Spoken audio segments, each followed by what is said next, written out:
সর্বম শিবময়ম শিবানন্তা শিবকৃপানন্তা। আমরা নতুন বছর 2024-এ প্রবেশ করছি। তো এই নতুন বছরে যে কথাটা বারবার আমি রিপিট করছি যে চিন্তাভাবনা এবং আচরণকেও কিন্তু পরিবর্তন করতে হবে। নতুন চিন্তাভাবনা আচরণকে জীবনে শুরু করতে হবে, কারণ ওল্ড হ্যাবিটস ডাই হার্ড, আমরা জানি একটা প্রবাদ বাক্য আছে, এবং ওল্ড হ্যাবিটস ওল্ড থিঙ্কিং নিয়ে কিন্তু new life, new success, new quality কিন্তু হবে না। তো আমাদের যে রাশি ফল আমরা শুনি প্রত্যেক মাসে, বা যে কোনো গ্রহ সঞ্চার হলে, বা যে কোনো গ্রহের গতি পরিবর্তন হলে, মার্গী থেকে বকরি, বকরি থেকে মার্গী ইত্যাদি, সেই রাশিফল শুনলে কার্ডিওলজিস্টের কাছে যেতে হবে, কারণ বুকে ব্যথা উঠবে। যদি আসল সত্যটা শোনা হয়, আর গল্প বানিয়ে আপনার সব ভালো হবে, দারুণ হবে, কুবের আপনার ড্রয়িং রুমে, লক্ষ্মী আপনার বেডরুমে, এইরকম নানান রকম গল্প বানিয়ে যদি গল্প দাদুর আসর করা হয়, তাহলে মন খুব প্রফুল্ল থাকবে, কিন্তু বাস্তবে গিয়ে আবার একটা হতাশা, অবসাদের পরিস্থিতি তৈরি হয়। তো অ্যাকচুয়ালি ইন রিয়ালিটি, প্র্যাকটিক্যালি, বাস্তবে আমার রাশিফল যাতে সঠিক হয়, যাতে আমার রাশিফল শুনে এবং রাশিফলটা জীবনে ফলীভূত হওয়ার পর, রাশিফল শুনে কোনো লাভ নেই। জ্যোতিষী কেন, কারোরই কোনো কথা বলতে কোনো ট্যাক্স লাগে না, ট্যাক্স ফ্রি, নো জিএসটি। তো রাশিফল শুনে কোনো লাভ নেই। রাশিফল যখন জীবনে ফলীভূত হবে, তখন কি হবে আপনার, সেটা হচ্ছে ইম্পর্ট্যান্ট।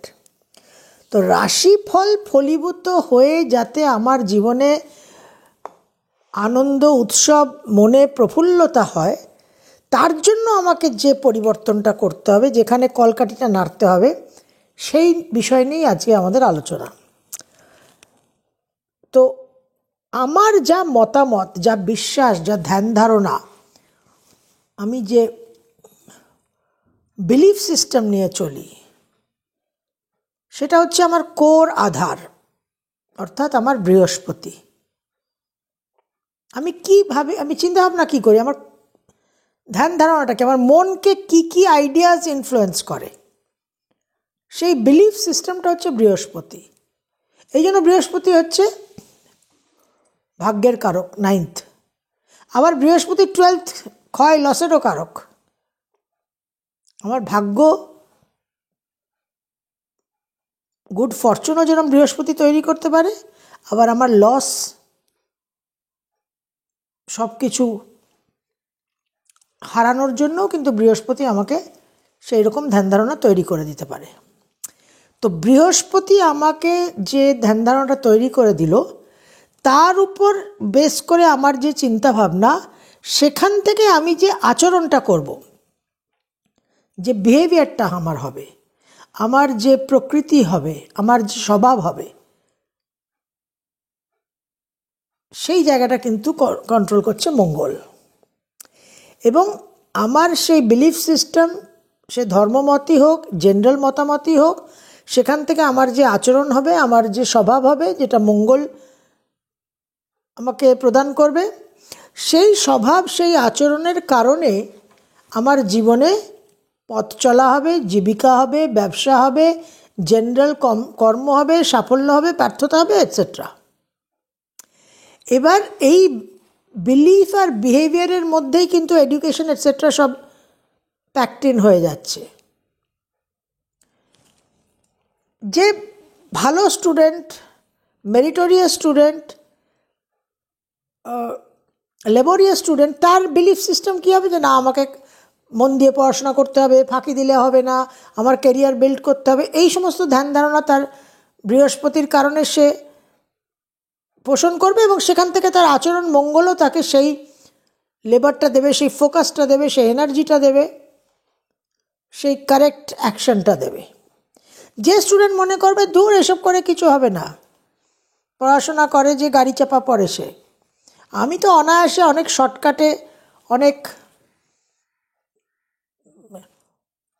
চিটফান্ড করে আর বিটকয়েন করে টাকা রোজগার করব, ক্রিপ্টোকারেন্সি করে টাকা রোজগার করব, ফটকা করে স্পেকুলেশন করে টাকা রোজগার, আমার এসব করার দরকার নেই। তার বৃহস্পতি তাকে এইভাবে অনুপ্রাণিত করছে, এই প্রেরণা, এই মোটিভেশনটা দিচ্ছে। তার থেকে তার অ্যাকশন কী হবে, সে তখন সেই রকম রিস্কগুলো নেবে, রিস্ক অ্যাপিটাইট তার হাই। মঙ্গল সে হঠকারী কাজ করাবে, চিন্তাভাবনা করাবে না। এবার সেখান থেকে তার সাফল্য বলুন, ব্যর্থতা বলুন, জীবনের কর্ম, পেশা, হোয়াটএভার। এই যে অ্যাসেম্বলি লাইনটা আমি বললাম, উল্লেখ করলাম, যে জুপিটার, মার্স, তারপরে তার কর্ম অর্থাৎ স্যাটার্ন, এর মধ্যে যে কোর ইস্যুটা, এই সব কিছুর মূলে কি, যে আমার বিলিফ সিস্টেম, ধ্যান ধারণা, আইডিয়া, বিদ্যে, বুদ্ধি, মনন, চিন্তন যে তৈরি হচ্ছে, সেখান থেকে যে আমার একটা আচরণ হচ্ছে, একটা কর্ম সম্পাদিত হচ্ছে, একটা স্বভাব তৈরি হচ্ছে, এবং সেখান থেকে আমি জীবিকা, পেশা, জীবনের পদ, প্রতিষ্ঠা, কর্ম, এই সব কিছুর মূলে একটা কোর উদ্দেশ্য থাকে। সেই কোর উদ্দেশ্যটা কি না, আমাদের যে পুরুষার্থ, ধর্ম, অর্থ, কাম, মোক্ষ, এই চারটে পুরুষার্থের মধ্যে যে পুরুষার্থ এই পুরো প্রসেসটাকে ডিফাইন করে এবং ডাইরেক্ট করে, সেটা হচ্ছে অর্থ পুরুষার্থ। অর্থাৎ আমার জীবনে আমাকে অর্থ উপার্জন করতে হবে বা ভ্যালু অ্যাড করতে হবে, আমার জীবনকে অর্থপ্রদ করতে হবে। আমার জীবন, my life has to become meaningful. আমি আমার জীবনে অর্থ খুঁজছি। যার জীবনে একটা মিনিংলেসনেস এসে যায়, অর্থহীন হয়ে যায়, সেইখানেই কিন্তু মানুষ সুইসাইড করে, ডিপ্রেশন, অ্যাংজাইটি, তখন তার ডাউনহিল জার্নি শুরু হয়। এই যে ধর্ম, অর্থ, কাম, মোক্ষর মধ্যে অর্থ পুরুষার্থ, এইটা হচ্ছে ড্রাইভিং। যা আমার বিলিফ সিস্টেম হবে, বৃহস্পতি আমাকে যা কিছু মেন্টাল মেকআপ তৈরি করবে, সেখান থেকেই কিন্তু আমার জীবনকে আমি কিভাবে ভ্যালুয়েবল করব, what is valuable for me, আমার কাছে এডুকেশন ভ্যালুয়েবল না আমার কাছে ডিসেপশন ভ্যালুয়েবল, আমার কাছে গ্র্যাটিটিউড ভ্যালুয়েবল না আমার কাছে ডিসলয়্যালটি ভ্যালুয়েবল। এই যে আমার ভ্যালু সিস্টেমটা, মূল্যবোধ যেটা তৈরি হবে, সেটাই হচ্ছে এই অর্থ পুরুষার্থের উপর। এবং সেখান থেকেই আমার বিহেভিয়ার, সেখান থেকেই আমার কর্ম। তো এই অর্থ পুরুষার্থটা ইজ ভেরি ভেরি ইম্পর্ট্যান্ট। এবং এই অর্থ পুরুষার্থ হচ্ছে আমাদের second, sixth and 10th house, দ্বিতীয়, ষষ্ঠ, দশম, এবং পৃথ্বী তত্ত্ব অ্যাকর্ডিং টু কালপুরুষের রাশিচক্র। দ্য সেকেন্ড হাউস, যে আমরা বৃষ রাশিটা দেখি, এই সেকেন্ড হাউস শুধু অর্থ পুরুষার্থ নয়, শুধু আমার সেভিংস নয়, আমার স্থাবর সম্পত্তি নয়, সেকেন্ড হাউস ইজ অলসো আমার মাউথ, মানে আমি যা কিছু আমার সিস্টেমের মধ্যে প্রবেশ করাই, what ever enters not only my mouth but also my life. তাহলে যা কিছু আমার মুখের মধ্যে, মুখগহ্বরে প্রবেশ করবে, যা কিছু আমার জীবনে প্রবেশ করবে, that will have a connection with my appetite, আমার লাইকস অ্যান্ড ডিসলাইকস। তো আমার জীবনে আমি কোন বিষয়বস্তুকে, ব্যক্তিকে ভ্যালু প্রদান করছি, মূল্য প্রদান করছি, সেটা ডিপেন্ড করবে এই আমার বিলিফ সিস্টেমের উপর, বৃহস্পতির উপর। সাধারণত আমাদের জীবনের যে সীমা পরিসীমা, যে গণ্ডি, সেটা হচ্ছে অর্থ আর কাম পুরুষার্থের মধ্যে সীমিত। এবং আমরা সবসময় এই কমপ্লেনটা করি যে আমরা তো সাধারণ মানুষ, আমরা কি করে এত কিছু অর্জন করব, এত কিছু করব, how it is possible for us, আমাদের জন্য তো সম্ভব না, আমাদের তো সিস্টেম আলাদা, আমাদের তো পরিবেশ পরিস্থিতি আলাদা। এত কিছু আমরা কিন্তু অভিযোগ করি, নোয়িং ফুললি ওয়েল যে যত অসাধারণ সাকসেসফুল সফল প্রবাদ প্রতিম ব্যক্তিত্ব আছে আমাদের মানব সভ্যতার ইতিহাসে, তাদের জীবনে প্রতিকূলতা কিন্তু আমাদের জীবনের প্রতিকূলতা থেকে হাজার হাজার গুণ বেশি। তাদের সকলের জীবন কাহিনী পড়লে, আত্মকাহিনী পড়লে কিন্তু আমরা সেই চিত্রটাই পাই। কিন্তু আমাদের একটা বেসিক অজুহাতের এটা একটা সিস্টেম। এখন এই যে অর্থ আর কাম, এই যে দুটো পুরুষার্থ, এইটা নিয়েই আমরা সাধারণ মানুষ মেতে থাকি জন্ম থেকে মৃত্যু অবধি, যে আমি আমার জীবনে আমার মতো করে, আমার খিদে অনুযায়ী, আমার রিকোয়ারমেন্ট, আমার প্রয়োজন অনুযায়ী আমি আমার জীবনে ভ্যালিউ জেনারেট করি, অর্থ জেনারেট করি, টোটালি সেলফিশ একটা গণ্ডির মধ্যে, সংকীর্ণতার মধ্যে, ক্ষুদ্র গণ্ডির মধ্যে করে এবার সেইটাকেই আমি ভোগ করি। I consume the value that I generate, কাম পুরুষার্থ। এবার আমি অত্যন্ত সংকীর্ণ বাউন্ডারি অফ স্যাটার্ন, এই বাউন্ডারির মধ্যে, এই স্যাটার্নের সংকীর্ণ পরিধির মধ্যে আমি একটা মূল্য সৃষ্টি করে, সম্পদ সৃষ্টি করে, জীবন সৃষ্টি করে সেটাকে আমি নিজেই গ্রহণ করি, সেটাকে আমি নিজেই ভোগ করি। অথচ আমি চাই যে বিরাট বৃহতের সঙ্গে আমার সংযোগ থাকুক। মানে ইংলিশে একটা প্রবাদ বাক্য আছে, you cannot eat and have your cake, you cannot have and eat your cake. সোনার পাথর বাটি হবে না, যে কোনো একটা। তো সাধারণ মানুষের মধ্যে যে সমস্যাটা, এসেনশিয়াল কোর প্রবলেম হচ্ছে, আমি আমার জীবনে আমার গণ্ডি, আমার চিন্তাভাবনার সংকীর্ণতার মধ্যে আমি আমার জীবনে আই উইল জেনারেট ভ্যালু। আমার গাড়ি, আমার বাড়ি, আমার অর্থ, আমার কর্ম, আমার সন্তানাদি, আমার ট্রাভেলস, বেড়াতে যাওয়া, ঘোরা ফেরা, অলংকার, কেনাকাটা, যে যা যা জিনিসকে আমার ভ্যালুয়েবল মনে হয়, আমি gives meaning to my life, সেইগুলোকে আমি জেনারেট করি, সেগুলোকে অর্জন করার জন্য আমার জীবনের দৌড় চলে, এবং তার সঙ্গে সেইগুলোকে ভোগ করার একটা পালা চলে, ধারা চলে জীবনে। এই আমাদের অনুভবের ধারা। যখন একটা মানুষ তার এই নিজস্ব অর্থ আর কামের গণ্ডির বাইরে, যখন সে এই সংকীর্ণ পরিধিকে অতিক্রম করে বাকি দুটো যে পুরুষার্থ আছে, ধর্ম এবং মোক্ষকে নিয়ে চলে, তখন সে কিন্তু অসাধারণ মানুষে পরিণত হয়। কারণ অর্থ আর কামের বাইরে ধর্ম আর মোক্ষ, এই যে দুটো পুরুষার্থ, এই দুটো পুরুষার্থ অর্থ আর কাম পুরুষার্থর অর্থকেই পরিবর্তিত করে দেয়। যখন আমি শুধু অর্থ আর কাম নিয়ে চলছি, তখন আমার জীবন একেবারে আমি, আমার, মি, মাইন, সেই অর্জুনের বিষাদ যোগ, ধর্মসংকট, যে আমি আমার আত্মীয় স্বজন, বন্ধু পরিজন, গুরুজনদের সঙ্গে কী করে যুদ্ধ করব।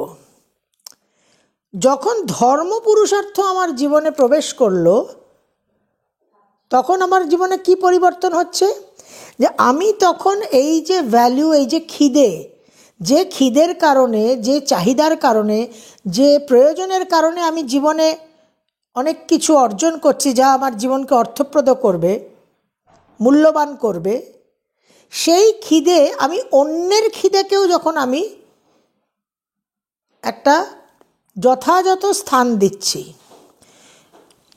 ধর্ম হয়ে যাচ্ছে কি, ধর্মের অর্থ হচ্ছে যে আমার খিদেটা তো আমার কাছে গুরুত্বপূর্ণ বটেই, কিন্তু আমি যখন অন্য মানুষের খিদেকে গ্রাহ্য করতে শিখব, স্বীকৃতি দিতে শিখব, এবং সেটাকে নিয়ে যখন আমি ভাবতে শিখব, এমপ্যাথি ইংলিশ শব্দ, সহানুভূতি, কম্প্যাশন, তাহলে যখন আমি আমার গণ্ডিকে অতিক্রম করে আমার খিদে থেকে আমার কি কি অর্থ জেনারেট করতে হবে সেই চিন্তার বাইরে গিয়ে অন্য মানুষেরও, অন্য জীব প্রাণীরও কী খিদে হতে পারে এবং তার কি কি প্রয়োজনীয়তা, সেটা নিয়ে যেদিন আমি ভাবতে শুরু করব, সেদিন আমার জীবনে ধর্ম পুরুষার্থটা জাগ্রত হলো। এই জন্য লগ্ন, পঞ্চম, নবম এই তিনটে স্থানকে ধর্ম পুরুষার্থ বলা হচ্ছে এবং এই ধর্ম পুরুষার্থকে লক্ষ্মী স্থান বলা হচ্ছে। অর্থাৎ লক্ষ্মী মানে যে আপনার জীবনে শ্রী বৃদ্ধি করবে। It's very very important. এবং ধর্ম পুরুষার্থ আমার জীবনে যখন জাগ্রত হলো, তখন আমি ভাবতে শুরু করলাম যে আমি একাই ইম্পর্ট্যান্ট নই। I am not the sole important person walking on planet earth. আমার সঙ্গে যারা আছে, আমি একটা টুগেদারনেস, ইনক্লুসিভনেস। শুধু অর্থ আর কাম মানে আমি এক্সক্লুসিভ, আমি বিচ্ছিন্ন হয়ে চলছি। আর যখন ধর্ম পুরুষার্থ আমার জীবনে জাগ্রত হলো, তখন আই বিকাম ইনক্লুসিভ। তখন আশেপাশে নট সো প্রিভিলেজড তাদের জন্য আমার চিন্তাভাবনা, আমার তাদের জন্য তাদের জীবনে অর্থ জোগানোটাও আমার একটা দায়িত্ব হয়ে যায়, রেসপন্সিবিলিটি, স্যাটার্ন তখন চলে আসে।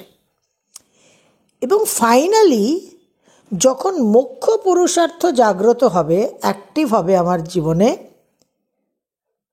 এখন দেখুন প্রত্যেকটা বিষয়ের স্তর আছে, দেয়ার লেয়ার্স অফ মিনিংস। তো লেয়ার্স অফ মিনিংসের বেসিক জায়গাটা আগে আমরা দেখে নিই। তো জীবন মৃত্যুর এই সাইকেল থেকে, বার্থ অ্যান্ড ডেথের সাইকেল থেকে মুক্তি, সেই মোক্ষ, সেই জায়গায় আমরা আলোচনা করছিলাম। এখানে আমরা প্রাইমারি খুব ফান্ডামেন্টাল লেভেলে, সাংসারিক লেভেলে যখন আলোচনা করছি, তখন ধর্মের পর মোক্ষ পুরুষার্থ যখন আমার মধ্যে জাগ্রত হচ্ছে, তখন আমি আমার নিজের যে খিদে, যেটা দিয়ে শুরু হচ্ছে, একটা আমি জন্ম নিচ্ছি, শিশু জন্ম নিচ্ছে, সে বড় হচ্ছে, তার এডুকেশন, তার কর্ম, সমস্ত কিছু কিন্তু driven by his own personal hunger, individual hunger. না হলে সে কিন্তু এক্সিস্টই করবে না। যেটা কিছুক্ষণ আগেই বললাম, যে যখন আমার নিজের হাঙ্গার, খিদেটা থাকবে না, আমি যদি সে কোনো কিছুর মধ্যে কোনো অর্থ খুঁজে না পাই, life becomes meaningless for me. যে বড় বড় সমস্ত, বিশেষ করে এইসব চলচ্চিত্র গ্ল্যামার ওয়ার্ল্ডে আমরা যে পাই, যে অভিনেতা অভিনেত্রী সব সুইসাইড করে, কেন করে? কারণ তারা আর জীবনে কোনো মানে খুঁজে পায় না। দে ফাইন্ড নো রিজন, কোনো মোটিভেশন নেই, কোনো অবজেক্টিভ নেই, ইউজলেস হয়ে যায়, অর্থহীন হয়ে যায়। সেটা হচ্ছে negative side, dark side of অর্থ পুরুষার্থ। কিন্তু মোক্ষ যখন জাগ্রত হবে, তখন একটা মানুষের চেতনার মধ্যে এই চিন্তন মননটা জাগ্রত হবে যে আমার খিদেটা সর্বশেষ কথা নয়। ধর্ম আর মোক্ষকে বোঝার চেষ্টা করতে হবে। ধর্ম হচ্ছে অর্থ থেকে নেক্সট স্টেপ, যে আমার খিদে আছে, আমার চাহিদা আছে, আমার চাওয়া পাওয়াকে আমার অর্জন করতে হবে, প্লাস আমি যাদের সঙ্গে কো এক্সিস্ট করছি তাদেরও চাওয়া পাওয়া আছে, তাদেরকেও আমার সহায়তা করতে হবে, হ্যাভ টু হেল্প, যেটা পশু জগতে নেই। ধর্মে না হি না পশুভি সমানা, এই ধর্মই হচ্ছে অধিক ও বিশেষ। এবার ধর্মের আরও নেক্সট লেভেল, যে কারণে পরম পুরুষার্থ মোক্ষকে বলা হচ্ছে, যে আমি আর নিজের অর্থ, নিজের খিদে, নিজের চাহিদাকে আর কোনো গুরুত্বই দিচ্ছি না। তখন ওটা সম্পূর্ণ সমর্পয়ামি হয়ে গেছে। তখন শ্রীকৃষ্ণ যে বলেছেন যোগক্ষেমম বাহাম্যম, আমি জানি যে আমার যে চাহিদা, আমার যে রিকোয়ারমেন্ট, সেটা নারায়ণ বিষ্ণু, সেটা পালনকর্তা, উনি আমাকে পালন করবেন। I stop worrying about my own interest. আমি তখন জগতের জন্য চিন্তাভাবনা শুরু করছি, আপন হইতে বাহির হইয়া।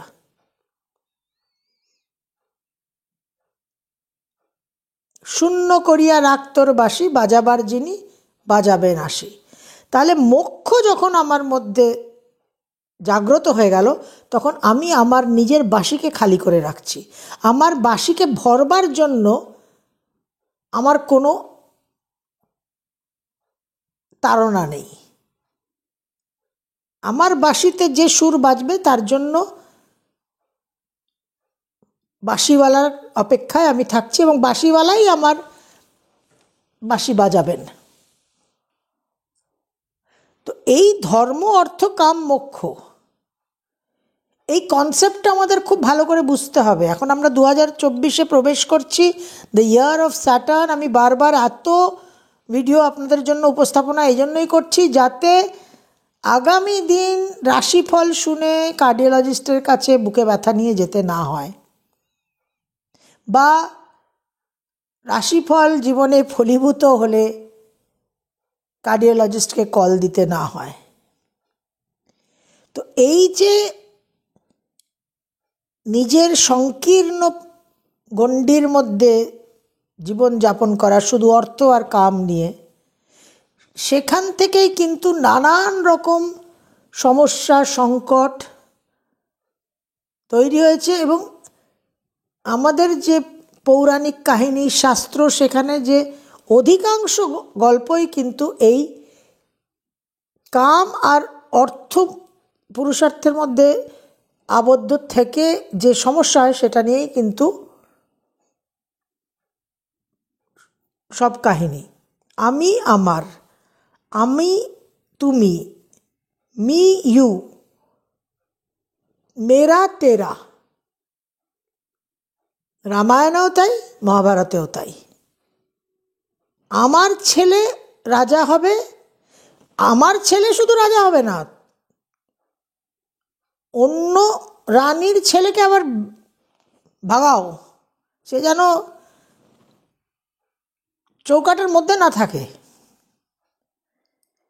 আমার বউ তো আছেই, আবার আমার আরেকজনের বউকেও চাই। শূর্পণখা যখন রাম লক্ষ্মণের সঙ্গে সাক্ষাৎ হলো, কোনো ধারণাই নেই, এই কনসেপ্ট, এই বিলিফটাই, সিস্টেমটাই নেই যে বিবাহিত পুরুষ, তার স্ত্রী আছে, সে আরেকজনকে বিয়ে করবে না, করতে পারে না, তার ইচ্ছে নেই, যে কনসেন্ট, কোনো ধারণাই নেই। আমার তোমাকে মনে ধরেছে, চোখে ধরেছে, এবার তুমি আমাকে বিয়ে করো। রাবণেরও তাই, ভাই বহন এক, ডিএনএ, আমার বউ আছে, আমার তোমার বউ আমার চাই। এবং শূর্পণখা নাক কান কাটিয়ে ফিরে গিয়ে রাবণকে কি বলছে, কি বলে উত্তপ্ত করলো, যে ওই রকম সুন্দরী সীতা, সে একটা জঙ্গলে একটা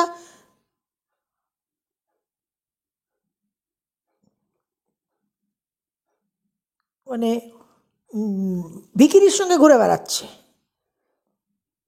তার তো উচিত স্থান হচ্ছে তোমার প্রাসাদে। তো এই যে কনসেপ্টগুলো, যে একটা অত্যন্ত ক্ষুদ্র সংকীর্ণ চিন্তাভাবনার মধ্যে যখন আমরা অবস্থান করে থাকি, শুধুমাত্র অর্থ আর কাম পুরুষার্থকে কেন্দ্র করে যখন আমাদের জীবন হয়, তখন অবশ্যই তার পরিণতি ধ্বংস, বিনাশ, নানান রকম সমস্যা। কিন্তু যখন আমরা ধর্ম আর মোক্ষ পুরুষার্থকে জাগ্রত করব, প্রথমে ধর্ম, তারপরে মোক্ষ, এই অর্ডারে, তখন আমাদের জীবনের কোয়ালিটি কিন্তু অন্যরকম একটা মাত্রা অর্জন করবে। তো এই যে খিদে বিষয়টা, এই খিদে বিষয়টা অত্যন্ত গুরুত্বপূর্ণ। আমরা যদি দেবাদিদেব মহাদেবের পরিবার দেখি, কৈলাস, তো সেখানে যে বাহন আছে, ইঁদুর আছে, সাপ আছে, প্যাঁচা আছে, ময়ূর আছে, ষাঁড় আছে, বাঘ আছে, সিংহ আছে। এই যে সমস্ত পশু পাখি, এরা কিন্তু একে অপরের খাদ্য, প্রেডেটর প্রে সম্পর্ক। কিন্তু কেউ কাউকে আক্রমণ করে না, খাওয়া তো দূরের কথা।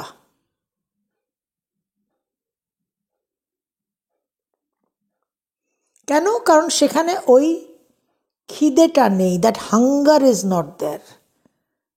Hunger has been outgrown. মোক্ষ পুরুষার্থটা পূর্ণ জাগ্রত। দেবাদিদেব মহাদেবের যে কৈলাস পর্বত, সেখানে কোনো খিদে নেই, সেখানে টোটাল মোক্ষ, আউটগ্রোন অ্যাপিটাইট। সেই জন্য সেখানে শান্তি। খিদে যতদিন থাকবে ততদিন একটা শান্তির পরিবেশ বিঘ্নিত হবে। ধর্ম পুরুষার্থ অ্যাক্টিভেটেড হলে যখন অন্য মানুষের খিদে নিয়ে আমার চিন্তাভাবনা শুরু হবে, আমার এমপ্যাথি শুরু হবে, ভাবনা শুরু হবে যে অন্য মানুষের খিদেটাও গুরুত্বপূর্ণ, ইট ম্যাটার্স, তখন আমার অশান্তি, বিক্ষোভ, ট্রাবলস কমবে বা দমন হয়ে থাকবে, কিন্তু টোটালি জিরো হবে না। সেটা টোটালি জিরো তখনই হবে যখন মোক্ষ পুরুষার্থ অ্যাক্টিভেটেড হবে।